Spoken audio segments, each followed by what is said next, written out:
Hello, magandang umaga po sa inyong lahat dyan sa Pilipinas. Ayan, nandito na po ako ngayon sa Canada.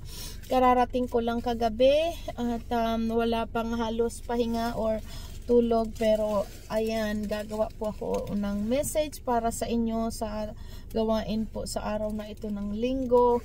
At tayo ay nasa Marcos chapter 7. So, kumusta po kayong lahat? Mga taga Maynila, mga taga Paco.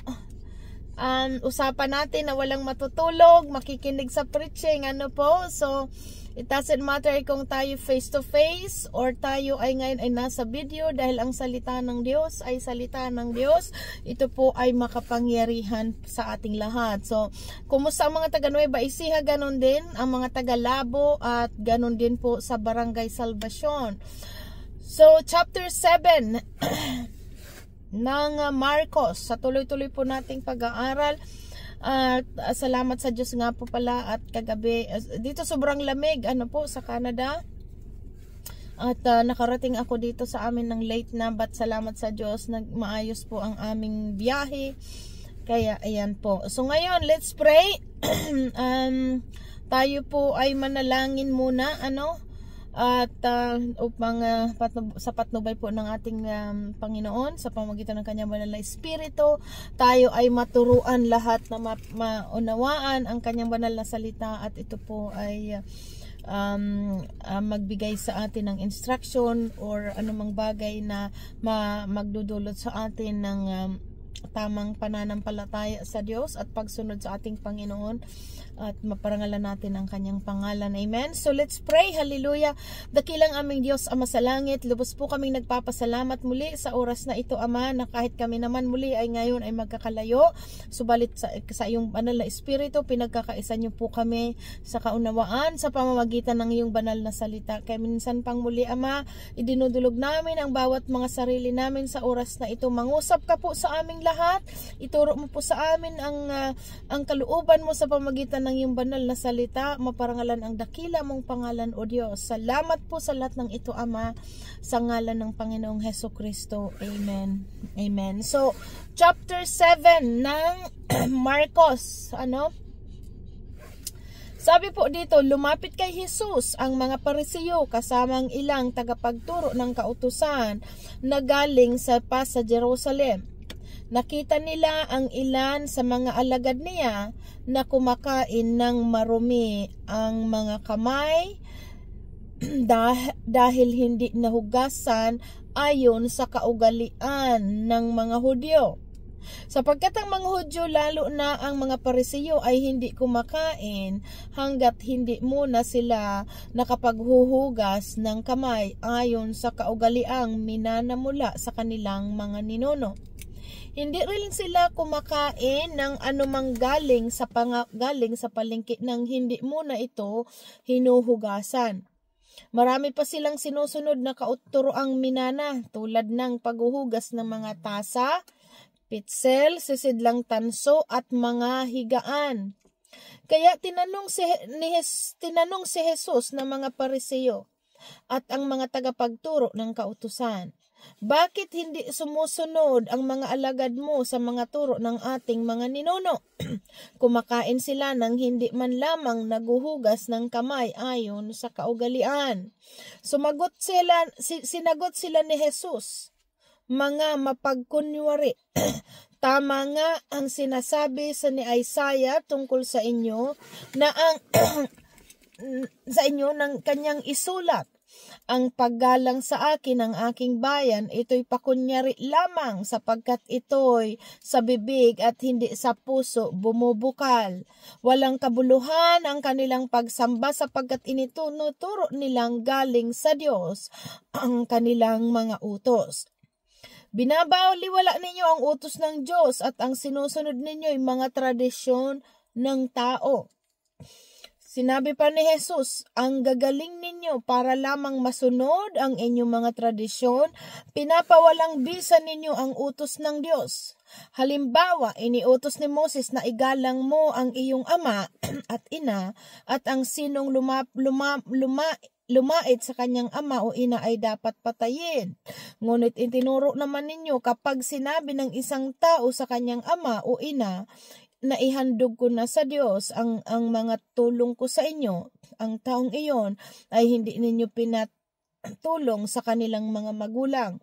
Sa gayong paraan, pinapawalang bisa ninyo ang salita ng Diyos sa pamamagitan ng itinuturo ninyo. Ang marami pa kayong ginagawang katulad nito. So ito po ang pinapaunawa kasi dito ng Panginoong Hesus, which is ipapaliwanag nga po dito sa verse 14. Pero dito kasi, pinakita dito ng Panginoong Hesus na itong mga Pariseo po, itong mga tagapagturo ng kautusan, ang kanilang inuutos ay ang tungkol doon sa mga tradisyon na kung titingnan po natin, mas supreme ang Panginoong Hesus kaysa sa mga tradisyon. Ito pong, ibig sabihin po dito, pinapakita kasi dito, na yung palagay, yung mga Pariseo pong ito, sabi dyan, ang utos nila, kung titingnan po natin dito, ang mga utos nila actually para sa kanilang kapakanan, Katulad ng sinabi po dito na na iniutos, halimbawa sa verse 10, halimbawa iniutos ni Moses na igalang mo ang iyong ama at ina. Yun po ang utos, igalang mo ang iyong ama at ina o sabi din nito, ang sino mang lumait sa kanyang ama o ina ay dapat patayin. Ngunit, itinuturo naman ninyo na kapag sinabi ng isang tao sa kanyang ama o ina na ihandog ko na sa Diyos ang mga tulong ko sa inyo, ang taong iyon ay hindi na pinapatulong sa kanyang mga magulang. So, kung titingnan po natin, gumawa sila ng sarili nilang mga utos.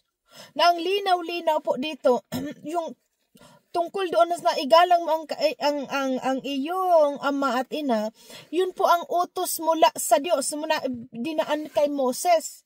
Pero itong mga Pariseo, gumawa sila ng utos na sabi dito, na kapag sinabi ng isang tao o sa kanyang ina na naihandog ko na sa Diyos ang mga tulong ko sa inyo, ang taong iyon ay hindi na pinapatulong sa kanyang magulang. Kasi kung titingnan po natin, kapag sinuri natin po ang part na ito, ang gusto kasi nitong mga Pariseo, yung kanilang kapakinabangan po na meron silang mapapakinabangan. Kaya sabi dito ng Panginoon, mga mapagpaimbabaw, na pinapalagay nila na ang utos nila ay galing sa Diyos, pero sila ang gumawa noon para sa kanilang kapakinabangan. Kaya ito po, dito sa pagdating sa 14, dito tinuro ng Panginoong Hesus kung ano ang tunay na nagpaparumi sa tao. Kasi dito sa nauna po, 'di ba, tinanong ang Panginoong Hesus bakit yung mga alagad ng Panginoong Hesus ay kumakain nang hindi muna naghuhugas ng kamay.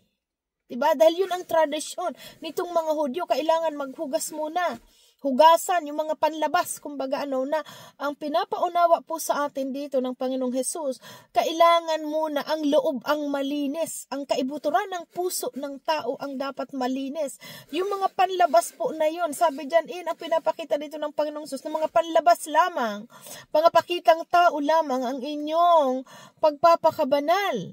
Pakinggan po natin sa verse 14 kung ano talaga ang totoong nagpaparumi sa tao. Sabi diyan, muling pinalapit ni Jesus ang mga tao at sinabi sa kanya, makinig kayong lahat at unawain ang aking sasabihin. Hindi nagiging marumi ang isang tao dahil sa pagkain pumapasok sa kanyang bibig, kundi dahil sa lumalabas dito. So napakalinaw po, hindi yung sinusubo natin na kahit hindi tayo nagugas ng kamay, hindi yun ang totoong nagpaparumi sa tao, hindi yung pumapasok, kundi yung lumalabas sa bibig natin ang nagpaparumi. Sabi dito sa verse 16, makinig ang may pandinig. So kapag ito pong naunawaan natin, na kapag nagsabi na ang Panginoong Hesus ng makinig ang may pandinig, talagang kailangang unawain ito ng nakikinig or nagbabasa. Pakinggan po natin verse 17. Iniwan ni Jesus ang mga tao at nang makapasok na siya sa bahay, siya ay tinanong ng kanyang mga alagad tungkol sa talinhaga. Pati ba naman kayo ay hindi pa rin makaunawa? Tanong ni Jesus. Hindi ba ninyo alam na hindi nagiging marumi ang isang tao dahil sa pagkain ipinapasok niya sa kanyang bibig, sapagkat hindi naman iyon pumapasok sa kanyang puso, kundi sa tiyan at pagkatapos idinudumi. Sa ganitong paraan ay ipinapahayag ni Jesus na ang lahat ng pagkain ay maaaring kainin, at sinabi rin niya, ang lumalabas sa tao ang nagpaparumi sa kanya sa paningin ng Diyos. Sapagkat sa loob ng puso ng tao nagmumula ang masasamang isipang nag-uudyok sa kanya upang makiapid, magnakaw, pumatay, mangalunya, mag-imbot, gumawa ng kasamaan tulad ng pandaraya, kahalayan, pagkainggit, paninirang puri, pagmamayabang at kahangalan. Ang lahat ng masasamang bagay na ito ay nanggagaling sa puso, dahil sa mga ito ay nagiging marumi ang tao. So napakalinaw po na dapat ang puso ng tao ang malinis, kasi napakalinaw kung ano ang laman ng puso ang siyang lumalabas sa nguso. Kaya tinuruan tayo dito natin ma-identify ang taong puno ng sama ng galit at loob. Ang taong grabe ang mga galit, ang lahat ng lumalabas niyan sa bibig ay masasama, kasi yun ang laman ng puso.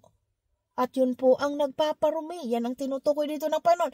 Hindi yung pagkain na hindi yung kumain ka at hindi naghugas ng kamay ang nagpaparumi sa puso, kundi yung mga masasamang katulad nito po Kaya dito tayo po natuturuan. Make sure na ang mga lumalabas sa nguso natin na talagang marinig natin ay mabubuting bagay, malilinis.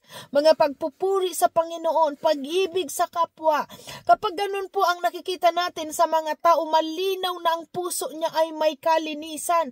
Pero kapag ang mga ekspresyon na po ng mga tao o ng tao ay puro mga pagmumura, masasamang pananalita, mga paninirang puri, katulad ng sabi dito, lahat ng nag-uudyok ng masasamang isipan, yan, malinaw na yun ay masama, madumi ang kanyang puso.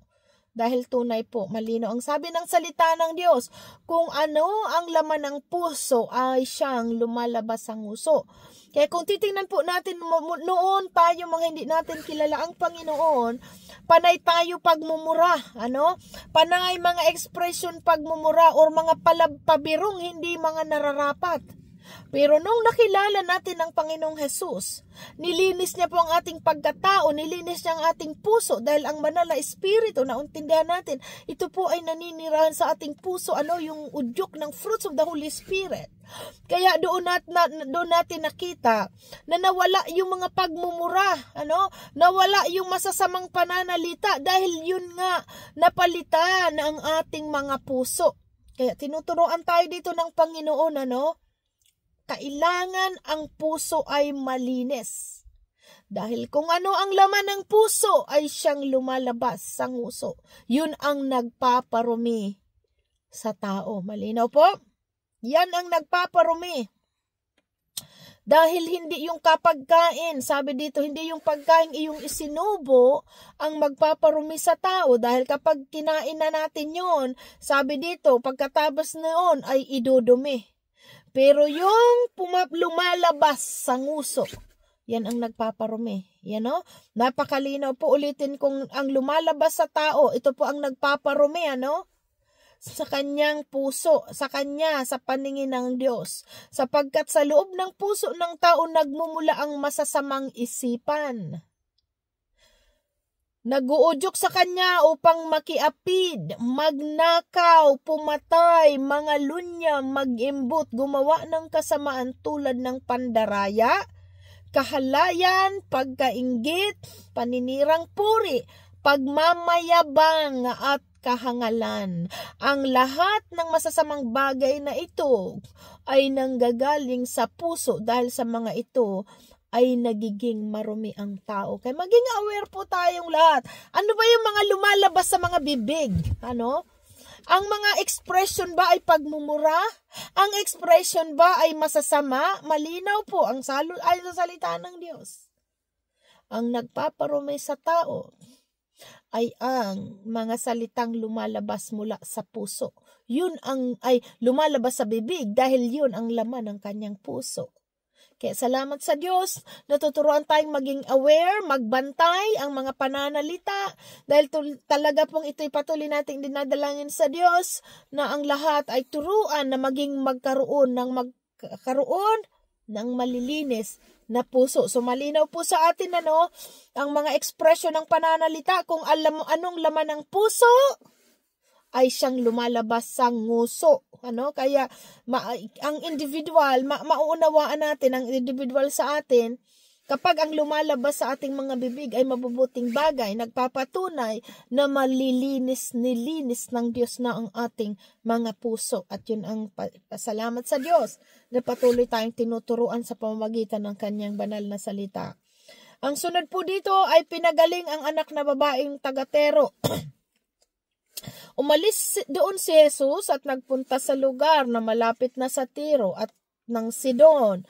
Tumuloy siya sa isang bahay doon at ayaw niyang malaman nino man na naroon siya, subalit hindi ganoon ang nangyari. Ang pagdating niya ay nabalitaan ng isang babae na may anak na babaeng sinasapian ng masamang espiritu. Pumunta agad kay Jesus ang ina at nagpatira pa sa kanyang harapan. Ang babaeng ito ay isang hintel na taga Syrophoenicia. Nakiusap ito kay Jesus na palayasin ng demonyo ang demonyong sumapi sa kanyang anak.